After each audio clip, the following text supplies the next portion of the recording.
Assalamualaikum warahmatullahi wabarakatuh. Perkenalkan, kami dari kelompok 13 yang terdiri dari Ajeng Destalia Putri, Ari Anggara, Arif Rahman, Muhammad Dani Alif Al-Fatihah, dan saya sendiri Nadia Ramasari. Kelompok 13 ini akan membahas tentang Break Even Point atau BEP. Yang pertama, saya akan membahas tentang pengertian BEP. BEP adalah suatu keadaan di mana penerimaan atau total revenue secara persis hanya mampu menutup seluruh pengeluaran atau total cost, atau TR sama dengan TC. Suatu kondisi di mana perusahaan tidak memperoleh laba dan tidak pula menderita rugi. Disebut juga analisis titik ulang pokok atau cost profit volume analysis atau CPV analysis. Selanjutnya adalah analisis BEP adalah suatu teknik analisis untuk mempelajari hubungan antara biaya tetap, biaya variabel, keuntungan, dan volume kegiatan. Oleh karena itu, analisis tersebut mempelajari hubungan antara biaya, keuntungan, dan volume kegiatan. Maka, analisa tersebut sering pula disebut dengan cost profit volume analysis atau CPV analysis. Selanjutnya adalah manfaat BEP. Yang pertama adalah menentukan jumlah penjualan minimum yang harus dipertahankan agar perusahaan tidak mengalami kerugian. Jumlah penjualan minimum ini berarti juga jumlah produksi minimum yang harus dibuat. Yang kedua, menentukan jumlah penjualan yang harus dicapai untuk memperoleh laba yang telah direncanakan. Dapat diartikan bahwa tingkat produksi harus ditetapkan untuk memperoleh laba tersebut. Yang ketiga, menentukan harga jual produk. Yang keempat, menganalisis efek perubahan harga jual, biaya, dan volume penjualan terhadap keuntungan yang diperoleh. Selanjutnya adalah penentuan tingkat BEP. Untuk dapat menentukan tingkat BEP, maka biaya yang terjadi harus dapat dipisahkan menjadi biaya tetap dan biaya variabel. Dalam memisahkannya bukanlah hal yang mudah. Jenis biaya semi variabel atau semi tetap dalam analisa BEP perlu dipisahkan lebih dahulu menjadi biaya variabel dan biaya tetap dengan menggunakan metode tertentu. Tingkat BEP ditentukan dengan dua pendekatan, yaitu pendekatan matematis dan pendekatan grafis. Secara matematis, tingkat BEP dapat ditentukan dengan berbagai rumus. Secara grafis, untuk menggambarkan tingkat volume dan labanya, diperlukan grafik atau bagian BEP. Untuk menentukan jumlah penjualan minimal yang harus dicapai agar perusahaan mencapai BEP, ditentukan dengan rumus sebagai berikut. BEP dalam satuan sama dengan biaya tetap dibagi margin persatuan barang. Selanjutnya akan dijelaskan oleh teman saya. Sebelumnya yakni mengenai penentuan tingkat BEP. Nah, di mana di sini bisa kita lihat pengertian dari marginal income ratio merupakan rasio antara marginal income dengan hasil penjualannya. Nah, sedangkan marginal income itu sendiri adalah selisih antara hasil penjualan dengan biaya variabel. Nah, dan untuk menentukan jumlah satuan barang yang harus dijual agar perusahaan mencapai BEP dapat pula ditentukan dengan membagi hasil penjualan pada tingkat BEP dengan harga jual per satuan barang tersebut. Nah, dan untuk poin pembahasan selanjutnya di sini ada beberapa asumsi-asumsi dalam BEP. Nah, yang pertama yaitu harga jual per unit tidak berubah selama periode yang dianalisis. Nah, maka seluruh biaya itu dibagi ke dalam biaya tetap dan biaya variabel. Dan untuk asumsi yang kedua yaitu besarnya biaya tetap tidak berubah meskipun ada perubahan volume produksi atau penjualan. Nah, dan untuk asumsi yang ketiga yaitu besarnya biaya variabel berubah secara proporsional dengan volume produksi atau penjualan. Nah, ini berarti bahwa biaya variabel per unitnya adalah tetap sama atau tidak berubah. Dan untuk asumsi yang terakhir yaitu di sini perusahaan hanya memproduksi satu macam produk, dan apabila diproduksi lebih dan satu macam produk, maka sales mix atau komposisi barang yang dijual adalah tidak berubah atau konstan. Nah, dan untuk poin pembahasan selanjutnya yaitu mengenai kelemahan dari BEP. Nah, di sini ada 3 kelemahan dari BEP, yaitu asumsi tentang linearity, klasifikasi biaya, dan jangka waktu penggunaan. Nah, di mana untuk kelemahan dari BEP yang pertama yaitu asumsi tentang linearity. Nah, maksud dari asumsi tentang linearity ini yaitu tingkat penjualan yang melewati suatu titik tertentu hanya akan dicapai dengan jalan menurunkan harga jual per unit. Nah, maka hal ini tentu saja akan menyebabkan garis revenue tidak akan lurus melainkan melengkung. Dan untuk kelemahan dari BEP yang kedua yaitu klasifikasi biaya. Nah, kesulitan di dalam mengklasifikasikan biaya karena adanya semi variable cost, di mana biaya ini tetap sampai dengan tingkat tertentu dan kemudian berubah-ubah setelah melewati titik tersebut. Dan kelemahan yang ketiga yaitu jangka waktu penggunaan. Nah, di mana jangka waktu penggunaan dari BEP ini penerapannya sangat terbatas.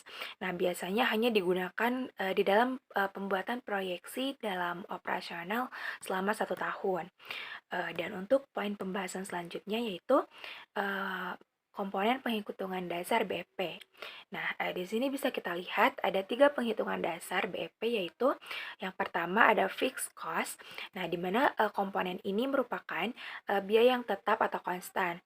Nah, jika adanya biaya yang tetap atau konstan jika adanya tindakan produksi atau meskipun perusahaan tidak berproduksi.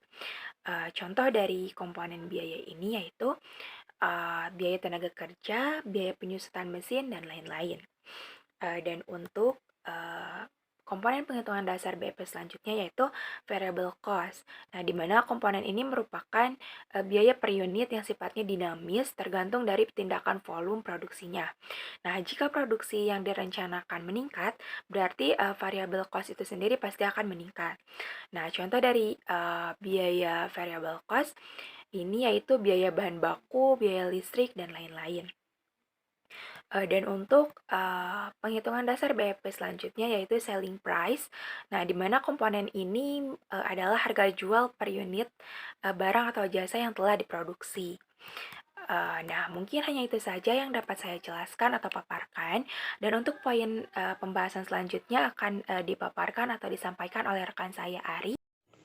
Baik, di sini saya akan melanjutkan presentasi teman saya. Di sini ada rumus BEP. Jadi rumus BEP atau perhitungan BEP itu yaitu TR sama dengan TC, di mana TR itu adalah total refund dan TC total cost. Dan selanjutnya P dikali Q sama dengan VC tambah VC kali Q. Jadi V itu adalah price dan Q quantity.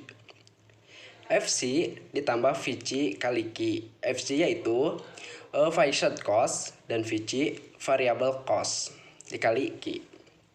Jadi P dikali Q dikurangi VC dikali Q sama dengan FC. Dan selanjutnya dalam kurung V dikurangi VC dan Q sama dengan FC. Nah, di sini ada Q, BEP sama dengan FC dan di bawahnya P dikurangi FC. Selanjutnya BEP 1 dikurangi VC dibagi P sama dengan FC. Lanjut. Nah, di sini ada contoh perhitungan BEP.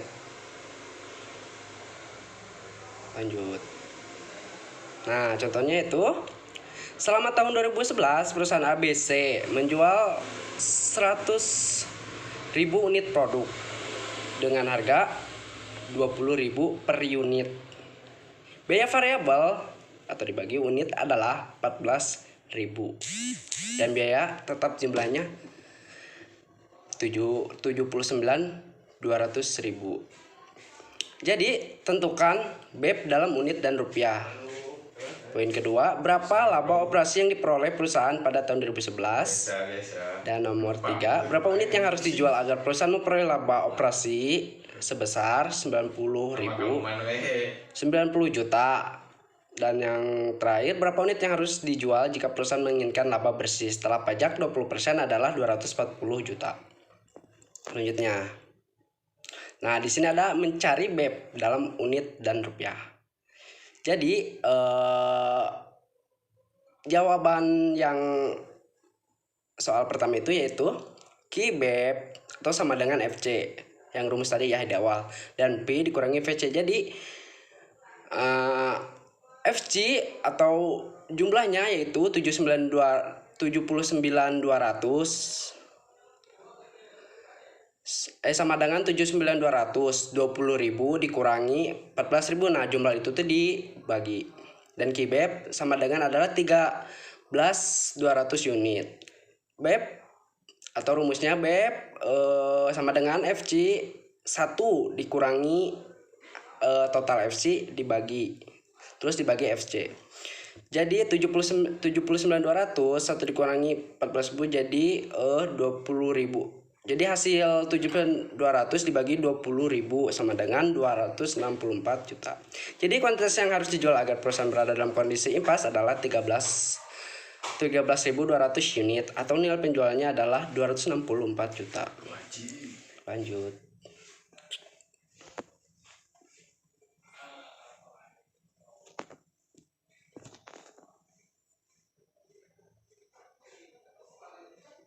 Nah, yang selanjutnya mencari laba operasi. Jadi rumus laba operasi itu TR dikurangi TC atau sama dengan P dikali Q dikurangi FC tambah VC dikali Q. Nah, jadi jumlahnya tuh 20.000 dikali 100 dikurangi 79.200.000 ditambah 14.000 dikali 100. Jadi laba operasinya tuh sama dengan 520.800.000. Jadi laba operasi perusahaan pada tahun 2011 di mana kuantitas yang dijual sebanyak 100.000 unit adalah sebesar 520.800 juta. Lanjut.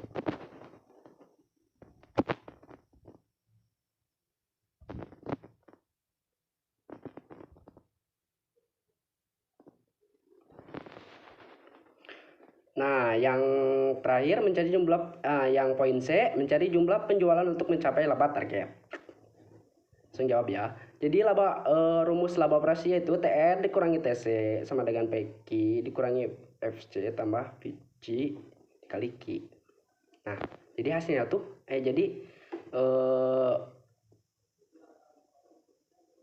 jumlah TR itu adalah 90 juta sama dengan 20.000 dikurangi, atau yang pertama dulu ya, 79.200 ditambah 400.000 dikurangi 20.000. Nah, jadi hasilnya 169.200 juta sama dengan 6.000 atau Q. Jadi jumlah Q-nya itu yaitu sama dengan 28.200 unit. Jadi agar perusahaan memperoleh laba operasi sebesar 90 juta, maka kuantitas yang harus dijual adalah 28.200 unit atau Q laba sebesar 90 juta sama dengan FC tambah laba target dibagi P dikurangi VC sama dengan, jadi nominal FC itu yaitu 79.200 juta ditambah 90 juta, 20.000 dikurangi 14, langsung hasil itu teh dibagi. Nah, jadi totalnya tuh labanya tuh 90 juta sama dengan 28.200 unit. Sekarang cari laba setelah pajak. Laba setelah pajak sama dengan TR min TC dikurangi tax. TR min TC dikurangi 20%, kurung TR min TC sama dengan 80% TR min TC. 240 juta sama dengan 80% dalam kurung P dikali Q min dalam kurung FC ditambah VC dikali Q. 240 juta dibagi 80% sama dengan 20.000 Q min 79.200 tambah 14.000 Q. 6.000 Q sama dengan 300 juta tambah 79.200.000 Q sama dengan 200 unit. Jadi agar perusahaan memperoleh laba besar setelah pajak sebesar sebesar 240 juta.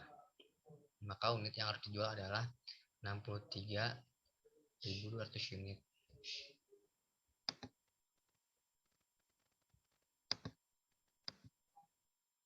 Lalu atau Q atau laba bersih 240 juta sama dengan FC ditambah laba target dibagi 1 min persen pajak bagi P dikurangi VC sama dengan 79.200 tambah 240 juta dibagi 20% dibagi 20.000 min 14.000. Q atau laba bersih 240 juta sama dengan 63.200 unit. Lalu ada margin of safety. Margin of safety adalah batas penurunan penjualan yang bisa ditolerir agar perusahaan tidak menderita kerugian. Misalnya, margin of safety adalah 30% realisasi penjualan dipertahankan jangan sampai turun lebih dari 30%. Apabila realisasi penjualan turun dari 30%, maka perusahaan akan menderita kerugian, sedangkan bila penurunan sampai 30%, perusahaan dalam kondisi break-even point. MOS atau margin of safety sama dengan anggaran min penjualan pada BEP. Margin of safety ratio sama dengan anggaran penjualan dikurangi penjualan pada BEP dikali 100% dibagi BEP dibagi anggaran penjualan kali 100%. Lalu ada contoh perhitungan margin of safety. Diketahui bahwa PT ABC merencanakan penjualan produk X pada tahun 2009 adalah sebanyak 1000 unit. Jika harga jual per unit adalah Rp 500 dan BP-nya adalah 600 unit, berapakah margin of safety-nya? Lalu jawab anggaran penjualan dalam kurung 1000 unit kali 500 sama dengan 500.000. Penjualan pada ABP yaitu 600 unit dikali 500 sama dengan 300.000, sama margin of safety-nya yaitu 500 dikurangi 300 sama dengan 200.000. Untuk margin of safety ratio-nya sendiri yaitu 200.000 dikali 500.000 dikali 100% sama dengan 40%. Artinya realisasi penjualan dipertahankan jangan sampai turun lebih dari 40%. Apabila realisasi penjualan turun lebih dari 40%, maka perusahaan akan menderita kerugian. Sedangkan bila penurunan penjualan hingga 40% dari yang dianggarkan, maka perusahaan dalam kondisi break-even point. Selanjutnya akan dijelaskan oleh rekan saya. Ya, selanjutnya saya akan menjelaskan tentang BEP jika produknya lebih dari satu.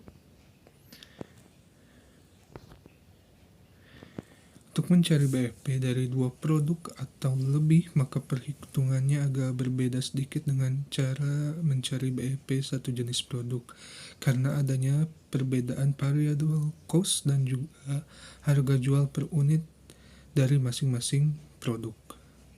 Di samping itu, tingkat BEP baru dapat dihitung apabila terlebih dahulu sudah diketahui komposisi penjualan dari masing-masing produk. Untuk memudahkan memahami dalam mencari BEP 2 produk atau lebih, maka di sini ada sebuah contoh soal di mana perusahaan A yang bergerak dalam bidang produksi kain batik dan stegen merencanakan perluasan daerah pemasarannya meliputi wilayah Jawa Timur, Bali, Lombok, dan Sumbawa. Penjualan kain batik direncanakan sebanyak 25.000 meter dengan harga jual 3.500 per meter, dan stegen sebanyak 15.000 meter dengan harga jual 1.000 per meter. Variable cost untuk masing-masing jenis produk adalah 2.000 per meter untuk kain batik dan Rp600 per meter untuk stegen. Sedangkan fixed cost untuk kedua jenis produk tersebut adalah 28.275.000. maka hitunglah break-even point untuk kedua jenis produk tersebut. Dari informasi sebelumnya, kita mendapatkan keterangan penjualan dari kain batik sebesar 87.500.000 dan Stegen 15 juta. Maka total penjualan dari dua produk tersebut adalah 102.500.000 dan fixed cost dari kedua produk tersebut adalah 28.275.000 dan variable cost dari kain batik sebesar 50 juta dan Stegen sebesar 9 juta. Maka total dari variable cost kedua produk tersebut adalah 59 juta. Lalu kita mulai menghitung break-even point. Yang pertama kita mencari harga break-even point, di mana rumusnya yaitu fixed cost yaitu 28.275.000 dibagi 1 dikurangi variable cost sebesar 59 juta dibagi price atau penjualan dari kedua produk tersebut sebesar 102.500.000, maka hasilnya adalah 66.625.000. Selanjutnya kita akan mencari quantity atau jumlah untuk mencapai break-even point dari masing-masing produk. Yang pertama BEP dari kain batik, yaitu break-even point, harga break-even point sebelumnya dikali yaitu 66.625.000 dikali jumlah produk yang akan diproduksi sebesar 25.000 meter dibagi price atau penjualan sebesar 102.500.000, maka hasilnya yaitu 16.250 meter. Selanjutnya yaitu BEP Stegen, di mana harga atau jumlah harga break-even point sebesar 66.625.000 dikali jumlah yang akan diproduksi yaitu 15.000 meter dibagi price dari kedua produk tersebut yaitu sebesar 102.500.000, maka hasilnya yaitu 9.750 meter.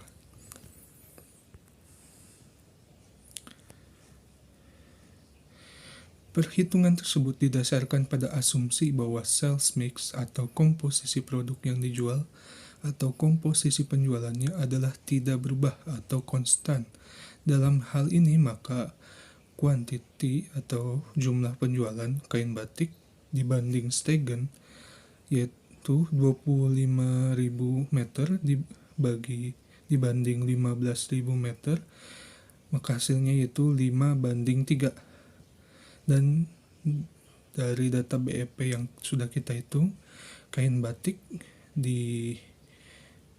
dari quantity atau jumlah BEP yang sudah kita hitung didapat kain batik dibanding Stegen sama dengan 16.250 meter dibanding 9.750 meter, maka hasilnya 5:3. Maka dari dua ini kita bisa melihat konstan atau tidak berubah, berarti ini menandakan perhitungan kita sudah benar.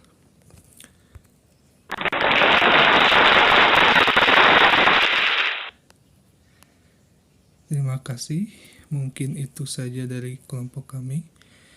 Mohon maaf bila ada salah-salah kata. Wabillahi taufiq wal hidayah. Wassalamualaikum warahmatullahi wabarakatuh.